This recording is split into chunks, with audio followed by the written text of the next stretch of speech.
5월달 참으로 좋은 계절입니다. 가정의 달이자 또 우리 가정 회복을 위해서 기도하는 달이기도 합니다.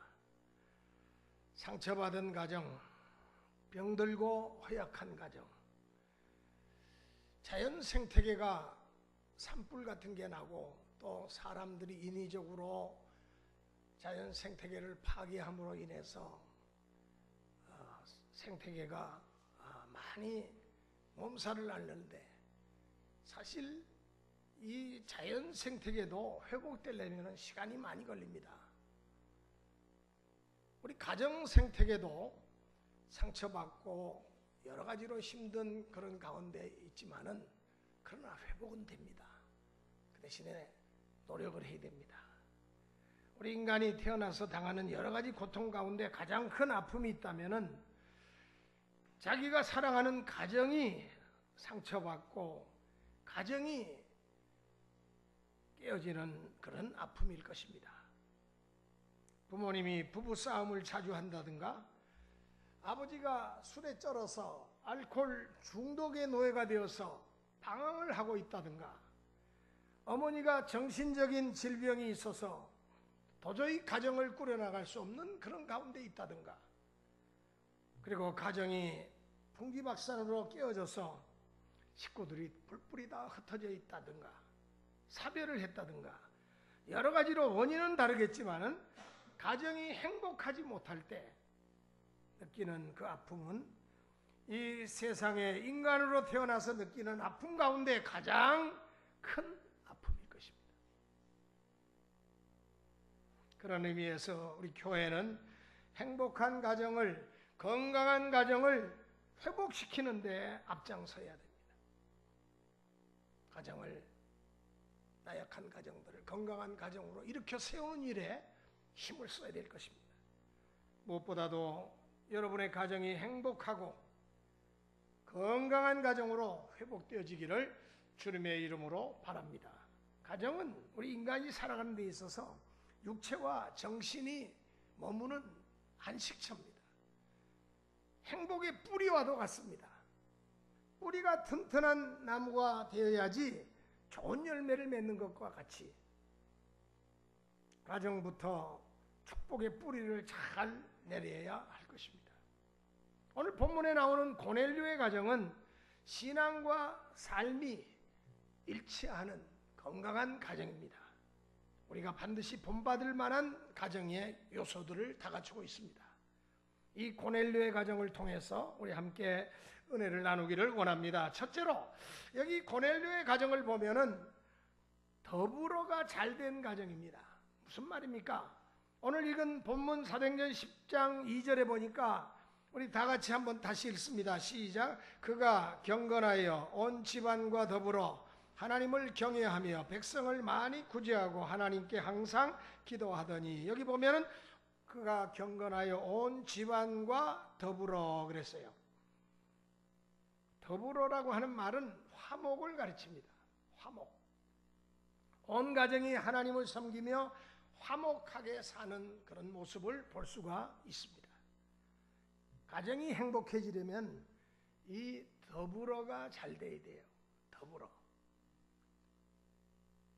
가부장적인 헤게모니를 집안의 아버지가 한 손에 탁 휘어잡고 그저 내 말이 곧 법이다, 이런 가정은 행복하지가 않아요. 더불어, 아내와 더불어, 남편과 더불어, 부모와 더불어, 형제 자매와 더불어 이렇게 하나가 될 때 행복한 가정이 이루어지는 것입니다. 가장 불행한 삶은 어떤 삶이냐 하면은 함께 더불어 살아가는데도 불구하고 생각들이 다르다는 거예요. 엇갈린 생각들을 하고 엇갈린 마음을 갖는 그런 공동체. 집에 자녀가 들어와도 부모하고 아무런 말도 안 합니다. 집에 자기 방에 들어가서 문 꽝 닫고 들어가는 거 끝이에요.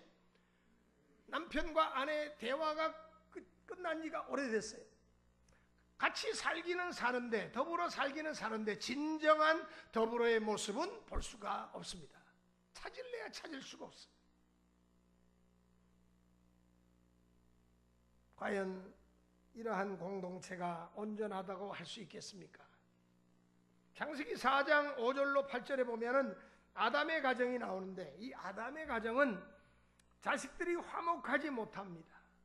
서로 미워하고 시기하다가 결국은 형이 동생을 돌로 쳐 죽이는, 자신의 생애도 복이 없는 그런 일생을 살아가는 이 아담과 하와의 가정을 봅니다. 그 가정에서 최초의 살인자가 나왔어요. 그러니까 아담과 하와가 낙원에서 쫓겨난 이후에 얼마나 비참한 삶을 살았겠습니까? 안 봐도 눈에 선합니다. 에덴 동편에 거했다 그랬어요. 여러분, 에덴 동편이라고 하는 그 단어는, 그 거처는 타락한 자가 사는 장소, 방황하는 자, 참으로 세상에서 타락한 사람들이 살아가는 장소가 에덴의 동쪽입니다. 여러분, 가정이라고 하는 것은 각자의 여러 사람이 모여서 함께 행복과 고통을 나누는 하나의 공동체라고 볼 수 있습니다.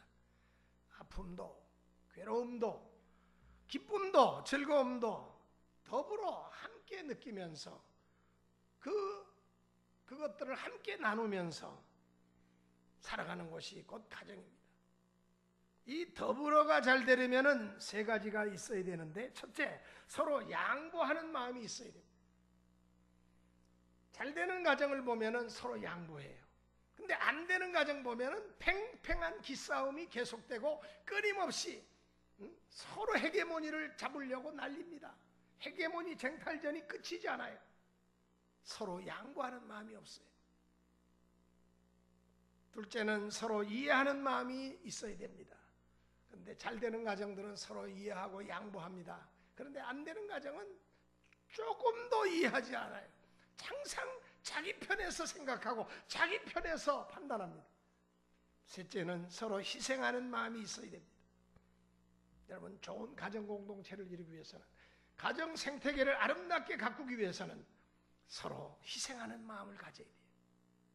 자기 고집이나 주장을 너무 내세우거나 권리만을 주장하는 그런 가정은 더불어가 되지 않습니다. 하나가 될 수 없습니다. 그래서 저는 아름다운 가정을 꿈꾸면서 항상 뭘 생각하냐면은 오케스트라를 생각해요.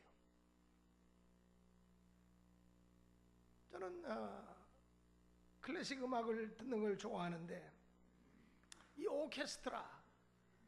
오케스트라를 가만히 듣고 있으면은 그 오케스트라 안에는 관악기, 타악기, 현악기, 모든 악기들이 다 조화가 되어서 아름다운 하모니를 이룰 때, 대규모 그 합주가, 그 앙상블이 잘 이루어질 때 아름다운 화음이 거기서 탄생하는 것입니다. 거기에 필요하지 않은 악기는 하나도 없어요. 다 각기 맡은 소리가 있기 때문에 다 필요한 것입니다. 악기를 잘 배정해서 각기 자기 소리를 잘 내줄 때 비로소 아름다운 연주가 이루어지듯이 우리 가정도 마찬가지. 아내와 남편이, 자식과 부모가 서로 자기 자리를 잘 지키면서 더불어 화목을 이룰 때 행복한 가정이 이루어지는 것입니다. 바로 고넬료의 가정이 그런 가정이었어요. 온 집으로 더불어 하나가 되는 행복한 모습을 보여주고 있지 않습니까? 한번 여러분의 가정을 점검해 보시기 바랍니다. 어딘가 조율이 되지 않은 악기처럼 자꾸 불협화음이 일어나지 않는가? 자꾸 시끄러운 소리가 자꾸 나타나고 있지는 않은가? 이렇게 불협화음이나 시끄러운 소리가 나는 이면에는 뭐가 작용하냐 하면은 아집, 고집, 자기 주장이 거기에는 분명히 있습니다. 조금만 서로 양보하면 되는데 끊임없이 아집과 고집과 주장과 자기 주관을 막 밀고 나가니까 나중에는 이것이 쌓이고 쌓여서 결국은 시끄러운 소리가 나는 것입니다. 행복해야 할 우리 가정이 행복하지 않다면 원인이 무엇인가를 찾아서 그것을 고쳐야 됩니다. 치유해야 됩니다. 일전에 사회적으로 이름 석자만 되면 누구나 다 알만한 저명한 인사의 부인이 서울 압구정동에 있는 모 백화점에 들어가서 물건을 훔치다가 붙잡혀가지고 아주 사회에 큰 이슈가 됐던 적이 있습니다. 그 부인은 압구정동에 살고 있습니다. 돈이 없는 것도 아니고 소유가 부족해서도 아니고 수십억의 재산을 가지고 수억의 저택에서 살고 있는데도 불구하고 수십억의 저택에서 살고 있는데도 불구하고 그녀는 자신도 모르는 사이에 자기에게서 떠난 남편의 사랑과 무관심, 그러니까 한마디로 그 사랑 부족으로 인해서 생긴 자신의 구멍 뚫린 그 마음의 빈자리를 메꿀 길이 없어서 자신도 모르게 충동적으로 그런 행동을 하게 되었다고 그렇게 말을 하는 것이었습니다. 그 책임이 물건을 훔친 아내에게만 있겠습니까? 아내에 대해 무관심했던 남편에게도 있습니다. 여러분의 자녀들이 탈선했다면, 잘못된 길로 가고 있다면 어찌 그 자녀에게만 돌을 던지고 자녀들에게만 잘못했다고 책망을 할 수 있겠습니까? 부모인 우리에게 더 큰 책임이 있는지도 몰라요. 우리의 관심과 이해와 사랑으로 인해서 더불어 사는 가정이 이루어진다는 사실을 우리는 다시 한번 생각해 보아야 될 것입니다. 두 번째로 여기 고넬료의 가정은 믿음으로 사는 믿음의 가정이었습니다. 본문 2절 후반절에 보니까 여기 고넬료의 가정은 온 집으로 하나님을 경외하는 가정이라 이렇게 소개를 합니다. 고넬료의 가정은 화목할 뿐만 아니라 하나님을 중심으로 하나님만을 섬기고 하나님만을 모시고 믿음으로 살아가는 신앙의 가정이었다라는 사실입니다. 이게 중요합니다. 그 가정의 응집력이 무엇인가? 어떤 윤리적인 것, 그것이 때로 응집력이 될 수가 있어요. 어떤 가훈, 그것이 때로 응집력이 될 수 있어요. 그러나 가장 세멘 공구리보다도 더 탄탄한 응집력은 바로 이 믿음이라고 하는 이 믿음의 힘입니다. 행복한 가정의 뿌리가 여러분들은 무엇이라고 생각하십니까? 건강한 가정의 뿌리가 과연 무엇이라고 생각하십니까? 그것은 바로 믿음입니다. 믿음처럼 중요한 것은 없습니다. 우리는 믿음으로 영원한 생명을 얻은 하나님의 자녀가 되었습니다. 믿음으로 소원을 이루어 나갈 수가 있습니다. 믿음으로 하나님을 기쁘시게 해드릴 수도 있습니다. 믿음으로 우리의 마음을 깨끗하게 할 수도 있습니다. 믿음이 얼마나 중요한지 몰라요. 여러분, 이 믿음이야말로 우리의 삶을 이끄는 원동력입니다. 수레바퀴입니다. 히브리 11장 4절에 보면은 아벨은 믿음으로 가인보다 나은 제사를 드렸다 그랬어요. 에녹은 믿음으로 죽음을 보지 않았다 그랬습니다. 믿음으로 노아는 방주를 지을 수가 있었고, 믿음으로 아브라함은 순종하며 고향 갈대아 우르 땅을 하나님의 말씀 앞에 순종하며 아멘하며 떠날 수가 있었습니다. 우리 행복의 기초가 어디에 있습니까? 바로 믿음입니다. 이것을 알았던 미국의 선조들은 그 조상들은 후손들이 잊어버리지 말라고 돈에다가도 다 적어놨어요. 지폐에다가도 동전에다가도 그 밑에 보면은 In God we trust. In God we trust란 말은 우리는 하나님을 믿습니다. 그 말이에요. 세상에 돈에다가 우리는 하나님을 믿습니다라고 신앙 고백을 써놓은 민족이 과연 어디 있습니까? 그러니까 미국이 아직까지도 저렇게 건재한 이유가 그들이 믿음의 터전 위에 그들의 신앙을 세워나가고 있는 그러한 믿음의 사람들이 있기 때문에 아직도 건재한 것입니다. 아무리 세상적인 것으로 행복을 꿈꿔도 믿음을 떠난 삶은 결코 행복이 아닙니다. 축복이 아닙니다. 이 고넬료의 가정이 우리가 참으로 부러운 것은 온 식구가 화목할 뿐만 아니라 하나님을 섬기는 믿음의 가정이었다라는 그 사실입니다. 믿음으로 사는 가정이야말로 건강한 가정입니다. 행복한 가정입니다. 하나님의 피조물인 인간은 영적 존재인데, 그러므로 육체의 욕심만으로는 우리 인생에게는 만족함이 없어요.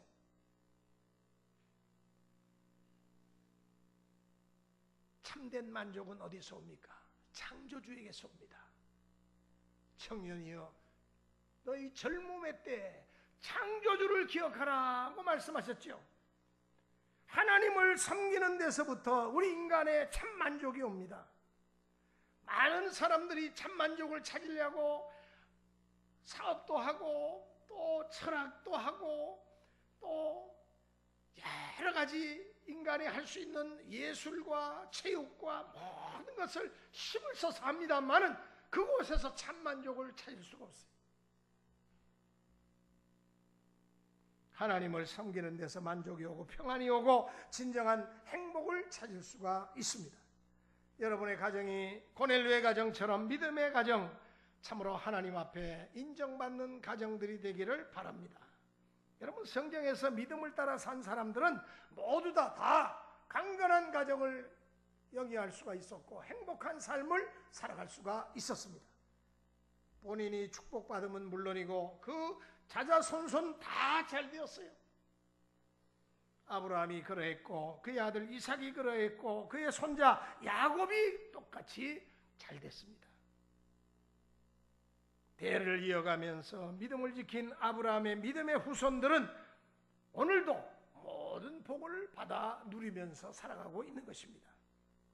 우리나라 초창기 선교사들이 들어와서 복음을 전했을 때 그 초창기에 복음을 받아들인 가정, 그 가정들, 어떤 교회사 학자가 그 가정들을 조사를 했어요. 초대 선교사들에 의해서 복음을 받아들인 가정 5대 이상을 조사를 했습니다. 예수 믿고 있는 가정들을 잘 엄밀 추적 조사를 해보았더니 그 후손들이 물질적으로, 정신적으로, 사회적으로 모든 면에서 다 복을 받고 축복 가운데 살고 있는 것을 그들이 보고 그것을 보고했습니다. 반대로 하나님을 외면하고 무당이나 점물 치는 점쟁이나 역술인들의 가정을 5대를 역시 조사를 해보았더니 이 5대 안에 그들의 후손들 속에는 불행한 사건들이 너무너무 많이 일어나 있다는 사실을 보았습니다. 그리고 그 자녀들의 후손들이 행복한 삶을 살아가지 못하고 있더라는 거예요. 믿음의 가정이 복받는 가정이요, 건강한 가정이요, 행복한 가정입니다. 그래서 여러분의 가정을 믿음의 가정으로 이루시기를 바랍니다. 자녀들의 가슴에도 믿음을 심어주기 위해서 기도하세요. 자녀들이 성장했다 할지라도 끊임없이 자녀들을 위해서 믿음으로 기도하고 만나면 기도하고 만나면 예배드리면은 그들의 삶에도 놀라운 계기가 찾아오게 되는 것입니다. 저는 롯의 사위들이 소돔성이 멸망할 때 저들이 장인이 찾아가서 하나님의 진노의 불심판이 있을 것을 이야기했는데도 저들이 장인이 하는 말을 농담으로 여겼더라 그랬거든요. 그래서 저는 그 사위들이 구원받지 못한 데는 이 롯의 책임도 있다라고 생각합니다. 얼마나 이 롯이 확실히 없이 부실하게 신앙생활을 밋밋하게 했으면은 장인이 하는 말을 그 사위 후보들이 농담으로 여겼다고 하는 말은 이거는 우리에게 충격을 가져다 주는 말입니다. 소돔성의 멸망이 눈앞에 다가오는 것을 이 롯이 확신했다면 울며 통곡하면서 하나님 앞에 롯은 저들의 구원을 위해서 아마도 기도했다면 저들을 소돔성 그 불심판에서 건져냈을 거라고 생각합니다. 사무엘상을 읽을 때마다 저는 또 다른 안타까움을 느끼는 인물이 거기에 있습니다. 누구냐 하면 바로 엘리 제사장입니다. 엘리 제사장의 아들 홈니와 비느하스 두 아들은 아버지의 뒤를 이어서 제사장 역할을 했습니다. 그런데 성경은 이 두 사람을 가리켜서 불량자라 그렇게 말합니다. 아버지는 제사장인데 그 뒤를 이은 두 제사장 아들은 불량자라 그랬어요. 아버지는 장로인데 아들은 불신자라는 말과 같습니다. 어머니는 권사인데 자식들은 방탕하라는 말과 같습니다. 신앙을 물려주지 않았기 때문에 비록 그 지위가 높은 지위이기 때문에 마음 놓고 부를 누리고 행복한 그러한 구약의 이 제사장의 특권지이기 때문에 자식들에게 그 지위는 물려줬을지 몰라도 그들은 진정한 의미의 제사장의 길을 가지 못하는 타락한 방탕아들이었다는 것입니다. 결국은 그들은 불행하게 전쟁터에 하나님의 법궤를 메고 나가서 전쟁터에서 죽고 말았습니다. 그 소식을 들은 비보를 접한 엘리 제사장이 몸이 비둔한지라 자리에서 일어났다가 그만 넘어지면서 내진탕으로 그도 그 자리에서 죽고 말았습니다. 그러므로 우리들은 불에 타지도 않고 녹슬지도 않는 신앙을 자녀들에게 물려주어야 할 것입니다. 세 번째, 고넬료의 가정은 어떤 가정이었습니까? 이웃을 배려할 줄 아는 경건한 가정, 기도하는 가정이었습니다. 하나님을 경외할 뿐만 아니라 백성을 많이 구제했다고 성경은 소개합니다. 이웃을 배려할 줄 모르는 사람은 아무리 많은 것을 소유했다 할지라도 가치 없는 인생을 사는 사람들입니다. 제가 여러 주 전에 나포 셀프라고 하는 주제로 필립스 아카데미에 대한 소개를 한 적이 있습니다.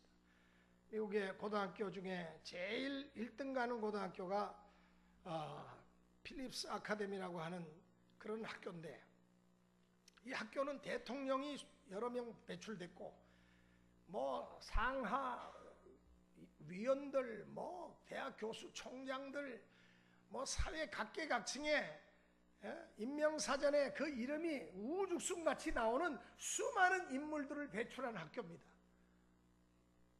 많은 대통령이 그 학교 출신이에요. 그러니까 그 학교를 나오면 다 하버드 아니면 예일 아니면 뭐 또 영국으로 가면 옥스퍼드, 캠브리지로 다 가는. 그런데 그 학교의 교훈이 뭐냐면 not for self입니다. not for self. 나 자신을 위한 것이 아니라 그런 뜻입니다. 그러니까 for neighbor, for the other person. 그러니까 남을 위한 삶을 살라는 의미에서 학교 교훈이 not for self입니다. 나 자신을 위한 삶이 아닌 것을 말합니다. 여러분, 왜 이렇게 남을 위해서 살라고 이렇게 강조하는 그런 학교가 세계적인 학교가 될까요? 인간은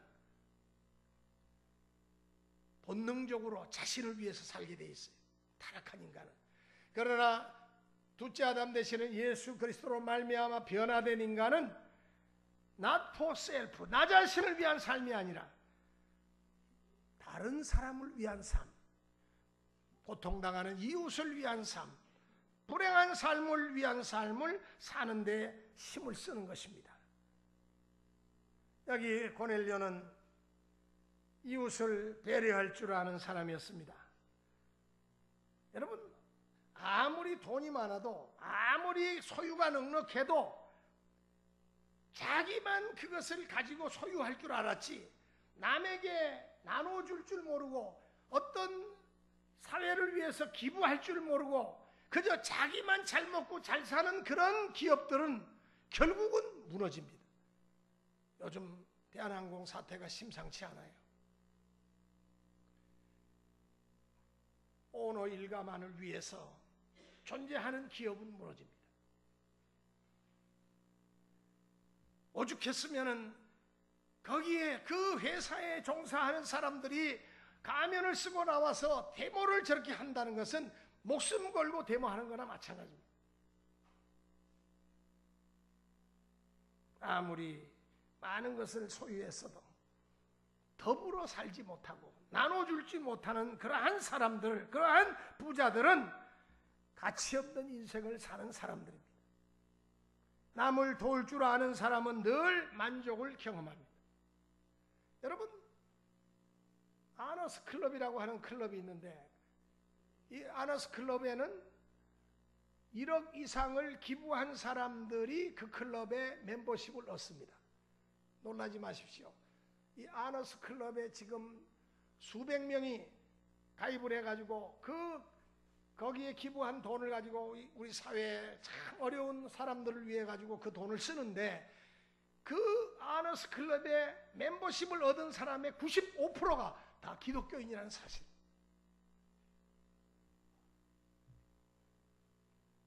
남을 도울 줄 아는 사람은 늘 만족을 경험하며 삽니다. 없는 중에도 남을 위해 살려고 할 때 내 마음의 삶이 풍성해진다는 사실입니다. 사실 고넬료는 부자가 아닙니다. 그는 아마 제가 생각하기에는 로마에서 육군사관학교를 나온 아주 엘리트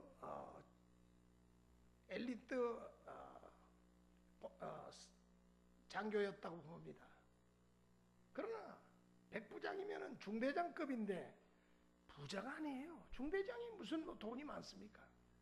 본문 1절에 보면은 그 당시에 로마 백부장이라는 말씀이 거기 나오죠. 그런데 게다가 그는 이방인이었습니다. 성경에까지 나오는 그런 이 고넬료라고 하는 칭찬받는 이 사람, 그는 돈이 많아서 유대인들을 도와준 게 아니에요. 없는 중에도 그들을 도왔다 그랬어요. 이렇게 성경에까지 나오는 인물이 됐어요.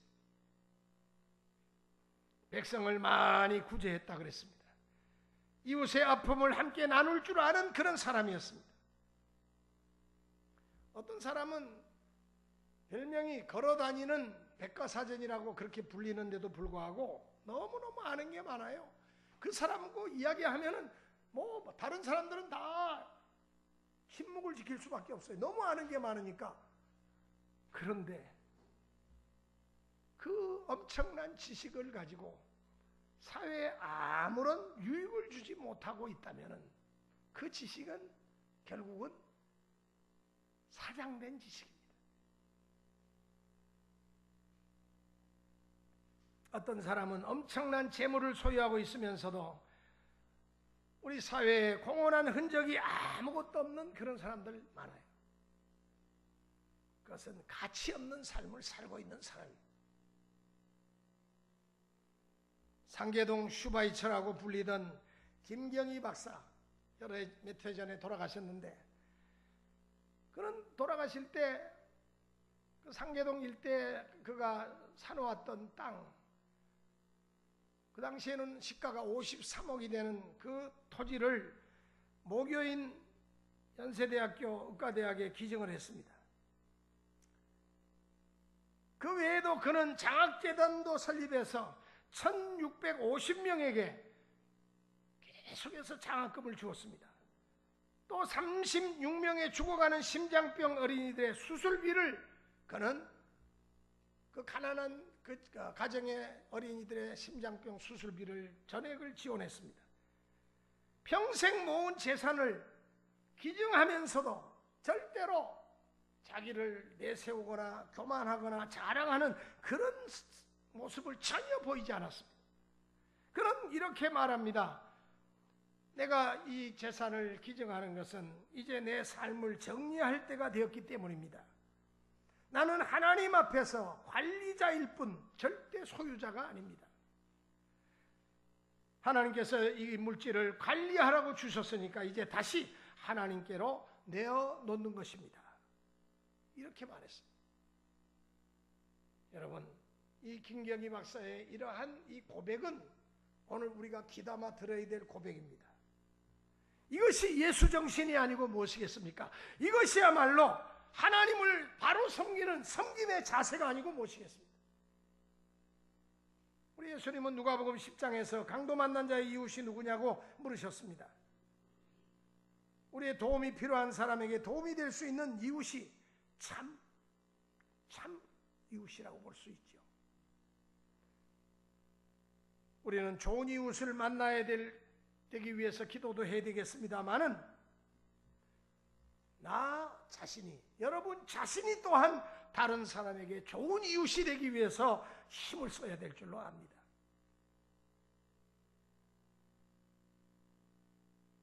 기독교 신앙을 가지고 있는 미국 사람들은 이 선한 사마리아인, 굿 사마리탄이라는 이 선한 사마리아인의 삶을 살려고 애를 많이 써요. 도시마다 굿 사마리탄 병원이 많아요. 병원 이름이 다 굿 사마리탄이에요. 선한 사마리아인 병원.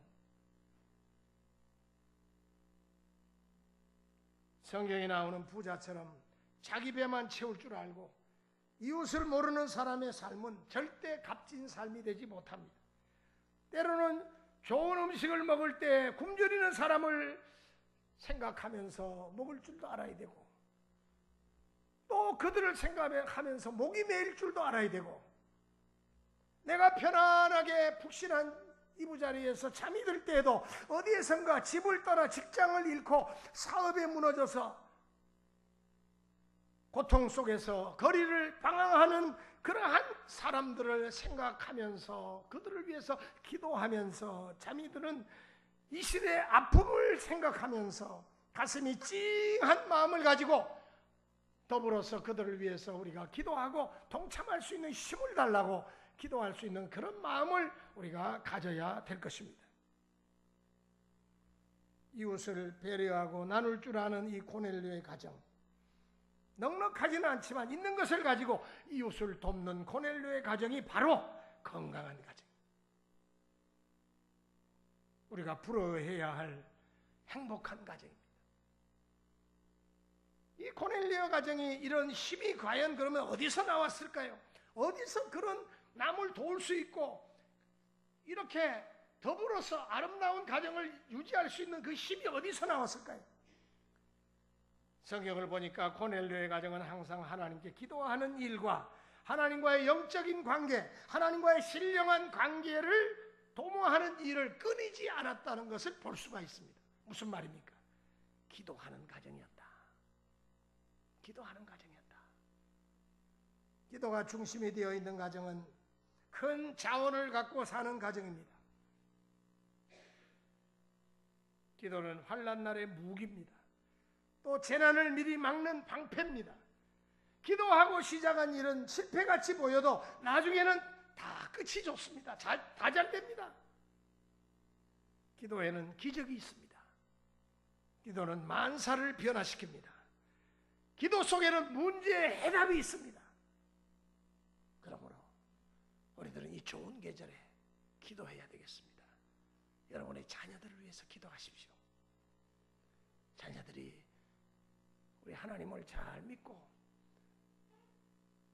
잠시 잠깐 살다가 나그네와 행인 같은 삶을 마감하고 끝나는 금생의 삶이 아니라 영생의 나라, 영원한 하나님의 나라에 함께 갈 수 있도록 위해서 기도하시기를 바랍니다.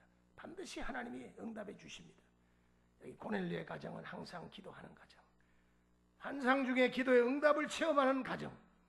여기 3절에 환상 중에 밝히 보매 하나님의 사자가 들어와서 고넬료야 하는 소리를 들었다 그랬어요. 여기 4절에도 고넬료의 기도와 구제가 하나님 앞에 상달이 되었다고 알려주고 있습니다. 여러분, 기도에는 반드시 응답이 있습니다. 하나님은 어떤 방법을 통해서든지 여러분의 기도에 응답하고 계신다는 사실을 꼭 기억하시기 바랍니다. 기도하세요. 어려울 때일수록 기도하세요.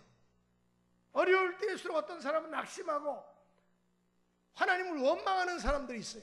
아닙니다. 그렇게 해서는 안 돼요. 낙심하지 마시고 자리를 박차고 일어나서 교회로 달려와서 기도하세요. 답답할 때 기도하십시오. 외로울 때 기도하십시오. 낙심될 때 기도하십시오. 자신뿐만 아니라 교회를 위해서, 이웃을 위해서. 지금 남북 정상회담을 하고 지금 많은 사람들의 마음이 들떴어요. 여러분, 65년 동안 거짓말쟁이들과 우리는 함께하고 살아왔습니다. 저들에게 얼마나 많은 사람들이 죽음을 당하고 얼마나 많은 사람들이 고통을 당하고 저들의 사기와 저들의 말로 다 할 수 없는 엄청난 악행으로 인해서 얼마나 많은 우리의 아들, 딸들이 죽어갔는지 모릅니다.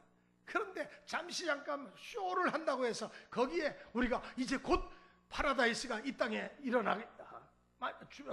파라다이스가 이제 건설되겠구나, 그런 낭만적인 생각은 갖지 마세요. 절대로 그런 생각하지 마세요. 기도하세요.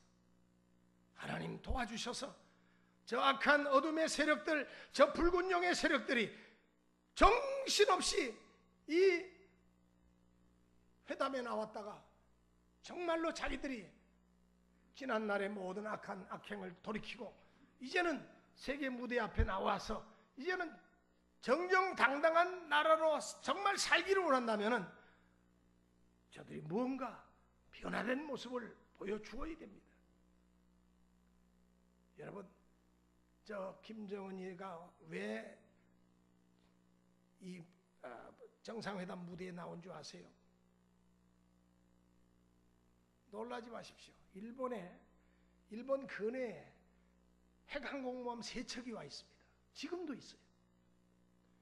이 항모에서 날아가는 비행기 245대가 훈련하면서 떠가지고 북한 해역을 몇 번 휩쓸고 다녔습니다. 그러니까 그 비행기가 어떤 비행기입니까? 폭격기들입니다. 겁을 먹었어요.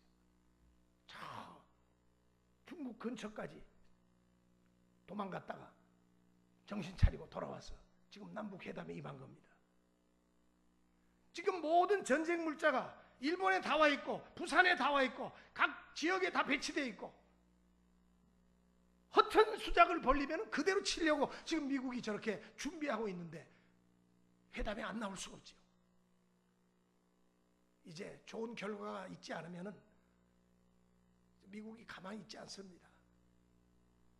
분명히 하나님께서 마지막 때에 어떤 방법으로든지 우리나라를 회복시키시려고 하시는 것 같아요. 그러나 불행한 사태로 인해서 고통당하는 사람들이 많아지면 안 되겠죠.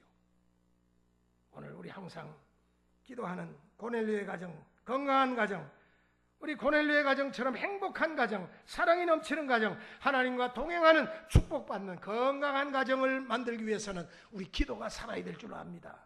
우리 함께 기도하시겠습니다. 건강한 고넬료의 가정처럼 우리도 서로 양보하고 이해하고 희생하는 더불어 사는 가정, 화목한 가정 되기를 원합니다. 주의 말씀을 굳게 믿는 믿음으로 살아가는 믿음의 가정 되기를 원합니다. 나보다도 남을 더 낫게 여기고 배려할 줄 아는 가정, 항상 주님과의 동행과 교통을 위해서 신령한 능력을 힘입기 위해서 기도하는 가정 되기를 원합니다. 주님, 사랑하는 종들의 마음에 찾아오셔서 우리 가정 회복을 위해서 함께 기도하고 우리 자녀 회복을 위해서 더불어 기도하는 복된 역사가 있어지게 하여 주시옵소서. 예수 그리스도의 이름으로 비옵나이다. 아멘. 준비하신 예물을 우리 드립니다. 다 자리에서 일어나셔서